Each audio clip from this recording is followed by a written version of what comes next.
Център за ранно детско развитие Пътечка отвори врати миналата година, септември месец 2021 година. От тогава ние посрещаме нашите малки клиенти с изключителна радост, защото това наистина е едно иновативно и различно място в град Пловдив, а и не само. Какво предлага центъра? В центъра предлагаме изключително различни иновативни терапии от типа на психомоторика, арт-терапия, игрова терапия, Монтесори терапия и други. Кои са специалистите, които работят в центъра?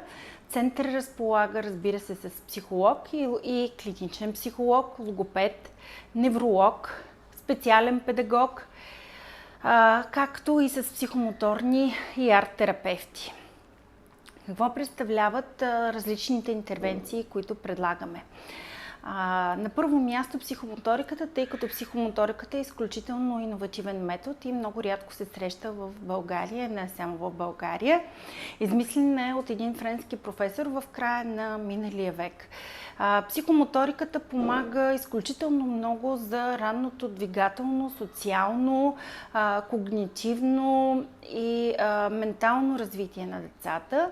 И по-конкретно ще дам някой пример, за да, разбира се, да подплатя тази интервенция и как тя може да бъде полезна за вашето дете. В залата по психомоторика детето може да изрази своите травми. Всички ние преживяваме различни житейски травми и ако те не бъдат преработени, тогава те са проблем. Особено в ранна детска възраст, за съжаление, много често се претърпяват различни травми и те трябва наистина да бъдат преработени, за да не оставят трайна следа в живота на детето. Например, детето ви се налага да отиде на зъболекар, изкарано му е зъбчето, всички знаем колко е стресиращо това и за възрастните, камо ли за децата. В залата по психомоторика детето може съответно наистина да изгради и да набие, да, правилно ме чухте, зъболекаря, който му е причинил тази травма и този дискомфорт, да разруши зъболекарския кабинет. Тоест психомоториката дава възможност чрез движението и чрез свободна игра детето да имитира дейности, които са се случили от живота му и които са му създали травма. По същия начин в залата по психомоторика детето може да отработи съответно своите агресивни прояви в една защитена среда, без да нарани никого.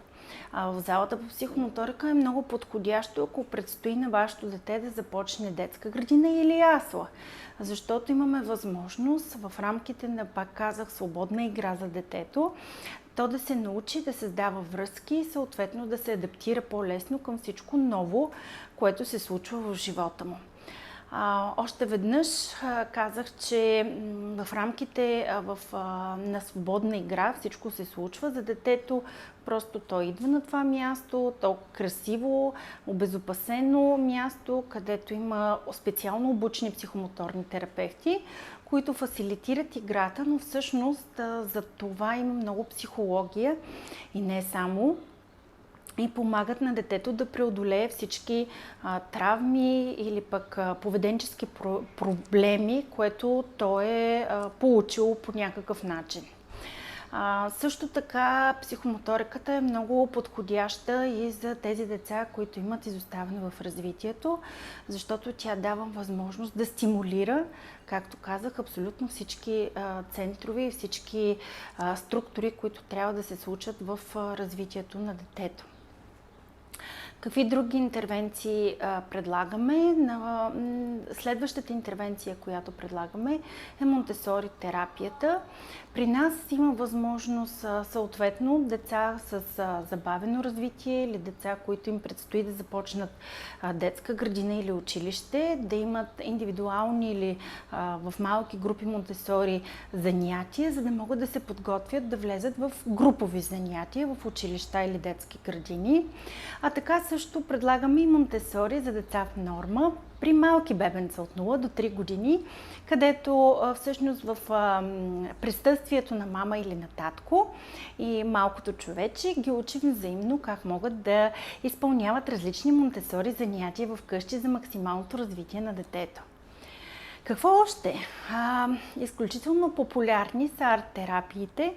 Предлагаме съответно арт-терапия по рисуване и музико-арт-терапия, които се случват всеки уикенд в нашия център и са много харесвани и посещавани от много деца.